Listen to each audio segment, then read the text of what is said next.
I choose not to be here today because I refuse to waste one more second of my life in your presence. Everything you did to me was wrong, and you stole my life. Those exact, blunt words rang out through a silent California courtroom in June of 2011. A mother stood before a packed room and read them directly from a creased piece of paper. The man sitting at the defense table did not move a muscle. He did not look like a running fugitive. He looked like an ordinary 60-year-old local print shop owner. Yet, hidden beneath his normal everyday life was a massive system breakdown that would completely challenge how American police track dangerous offenders. The timeline of this major failure began 20 years earlier, on June 10, 1991, in the mountain town of Meyers, California. An 11-year-old girl left her front yard and walked toward her usual school bus stop. The neighborhood was quiet, safe, and surrounded by thick pine forests. Her stepfather stayed outside in the yard, keeping a direct eye on her while doing his morning chores. It was a place where safety was completely taken for granted.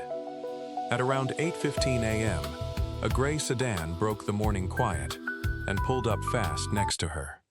Within seconds, a man jumped out of the car, said nothing, and forced the 11-year-old girl into the back seat. A woman stayed behind the steering wheel, keeping the engine running so they could speed off immediately. The entire thing happened in less than 30 seconds. From the driveway, her stepfather saw the gray car speed away. He instantly jumped on a bicycle, pedaling as hard as he could to chase down the car. But leg muscle was simply no match for a car engine. The sedan rounded a far corner, hit the main highway, and vanished. It left behind no clues, no physical traces, and no clear license plate number. The police response was immediate and massive. The El Dorado County Sheriff's Office, the California Highway Patrol, and the FBI launched one of the biggest regional searches in state history. Thousands of volunteer tips came in. Search dogs checked the mountain paths, and missing person posters went up everywhere. Yet every single lead hit a dead end. The main mistake in the early part of the search was the geographic focus.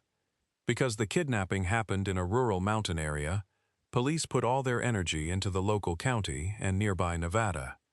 This tight search area never reached nearly 200 miles west into the San Francisco Bay Area. Specifically, it failed to flag a high-risk parolee living quietly in a normal Antioch neighborhood, a man who was already being watched by federal officers for the exact same type of crime. The answer to this case would not come from police roadblocks or search grids. Instead, it would take 18 years, 2 months, and 16 days for the truth to come out. And the breakthrough would rely entirely on the sharp instincts of 2 university campus employees who refused to just check a box and look the other way. Channel advisory. This video looks closely at the system failures around long-term captivity and parole tracking. To our regular viewers, your shares, likes, and comments are what allow us to review these cases, and we are deeply grateful for your support. If you are new to the Forensic Strand, subscribe now to join us as we break down the facts and timelines behind history's biggest legal investigations. To understand how a man on active federal parole could drive a kidnapping car completely unnoticed, we have to look at his criminal past. In 1976, Philip Craig Garrido was arrested, tried, and convicted in federal court for a violent kidnapping and assault in Nevada. Because the crime was so severe, the court gave him a 50-year federal prison sentence, plus a state life sentence. The goal was to keep him away from society forever. But standard rules for early release completely changed that plan. After serving just 11 years of his long sentence, Garrido was let out on federal parole in 1988. He moved right back into a normal community, setting up a home at 1554 Walnut Avenue in Antioch, California. He was supposed to be strictly watched by the U.S. Parole Commission. The system was given a clear, urgent warning almost as soon as he was let out. His 1976 victim, Catherine Calloway Hall, reached out directly to his federal parole officer. She proved that Garrido was breaking his travel rules and acting highly dangerous and unpredictable. She knew his behavior patterns better than anyone, yet official records show a terrible reaction from the system. The parole officer completely dismissed her warnings in the file, calling them nothing but hysteria. Other unsealed legal papers show that Garrido was constantly breaking the rules. He failed at least 30 separate drug tests, testing positive for amphetamines and marijuana while under active monitoring. His counselor explicitly asked the state to put him on 24/7 electronic tracking, but his main parole officer denied the request, writing in the file that electronic monitoring would be too much of a hassle. Most importantly, parole rules required officers to visit his home every single month to check on him. Yet records prove that officers went months at a time without ever stepping foot on the property. In fact, across 3 different years of his 10-year federal parole, officers failed to do a single home check. One of those completely unchecked years was 1990, the exact 12-month window right before J.C. Lee Dugard disappeared. Do for his parolee. Ma'am, you can come in the office and we'll discuss that. The other day, at an appropriate time. The other right now guy, I'm doing a search, and I'd really if you stay in this front room, and I don't have to place you in restraints, because right now I'm searching the house. Right after the June 10th kidnapping, Philip Garrido and his wife, Nancy Garrido, drove straight past highway checkpoints to their Antioch home. At this point, their strategy shifted from running away to hiding the child completely out of sight. J.C. Lee Dugard was taken straight to the hidden back area of the lot. The setup of 1554 Walnut Avenue was built to trick people. From the street, it looked like a standard, everyday suburban house. But behind the main house sat a large, hidden 900-square-foot compound made of thick tarps, makeshift wooden sheds, and small buildings. Thick trees and a tall fence completely hid this back area from neighbors and anyone passing by. Inside this completely hidden space, the captors took absolute control of J.C.'s life.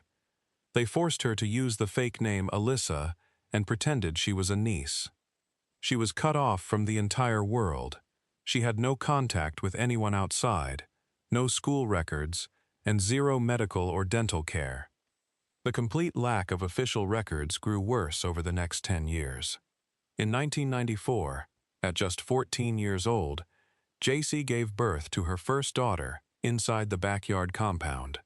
3 years later, in 1997, she gave birth to a second daughter under the exact same conditions. Both births happened completely outside of a hospital, meaning the state of California had absolutely no legal records or birth certificates proving these 2 children even existed. Whenever they had to talk to anyone from the outside, Garrido used a strange, intense religious act. He told neighbors and business clients that the 2 young girls were just his granddaughters. Because he ran a legal printing business from home, regular clients came and went from his front office all the time, never knowing that an internationally missing child was standing just yards away behind a locked wooden gate. While the hidden compound grew in the backyard, the parole system kept running its standard, automatic checks. The sheer number of home visits makes the ultimate failure hard to believe. In the 10 years between 1999 and 2009, Philip Garrido's parole officers did exactly 60 separate property checks at the home. The pattern of these 60 visits never changed. Officers arrived at the address, walked to the front door, knocked, and talked to Garrido. They asked standard questions, wrote down that he was cooperating, and left. 60 times in a single decade, officers stood at that front door. And 60 times, not a single officer walked into the backyard. This happened even though strict parole rules required a full property check when watching a high-risk offender with a history of holding victims captive. The system cared more about checking boxes on a clipboard than doing a real safety check in the field. The system's blindness spread to the local police as well. In 2006, after J.C. had been hidden in plain sight for 15 years, a neighbor noticed something very strange on the property. The neighbor called the Antioch Police Department directly, reporting that people were living out of tents in Garrido's backyard and that children's voices were constantly coming from the hidden area. This was a direct warning from the community about a major safety violation at the home of a known sex offender. Antioch police officers went to the house. They talked to Garrido briefly at the front door, made the exact same mistake as the parole officers, and left without ever opening the backyard gate. The officers filed a report saying there were no problems at the address. 2 years later, in 2008, the parole agency started an internal check on Garrido after hearing reports about his strange behavior in public. Investigators went to the house, asked him about his business, and once again closed the file without checking the back lot. The hidden compound remained completely untouched by the very people paid to find it. A quick note: if you want to help us continue breaking down these cases and exposing system failures, take a quick second to hit the subscribe button. By subscribing, you help these factual case reviews reach more people and challenge official protocols. Decades of system failure did not fall apart because of a police raid or a sudden DNA match. The case cracked open because of a simple chain of events starting on August 24, 2009, at UC Berkeley. Philip Garrido walked into the university events office with 2 teenage girls, his daughters, with J.C. Dugard. He wanted a routine permit to host a public religious event for his group, God's Desire. The first line of defense was Lisa Campbell, the manager of the events office. As she looked over the papers, Campbell instantly felt something was wrong. Garrido was acting highly unstable, jumping into wild religious rants. More importantly, Campbell noticed the 2 young girls. They were completely silent and acted deeply submissive, which did not look like normal teenage behavior. Instead of just handing over the permit, Campbell trusted her gut. She set up a second meeting for the next day and immediately told Officer Allie Jacobs of the UC Berkeley Police Department. Officer Jacobs took the information, looked up Garrido in the police database, and ran a full background check. The screen instantly flashed a major red flag. Philip Craig Garrido was a registered sex offender on lifetime parole for a severe 1976 kidnapping conviction. This file completely contradicted what was happening in the office. A high-risk parolee with his specific criminal history was walking around a university campus with 2 young girls who did not exist anywhere on his official parole records. On August 25th, Garrido came back to the office for the meeting, completely unaware that he was being investigated.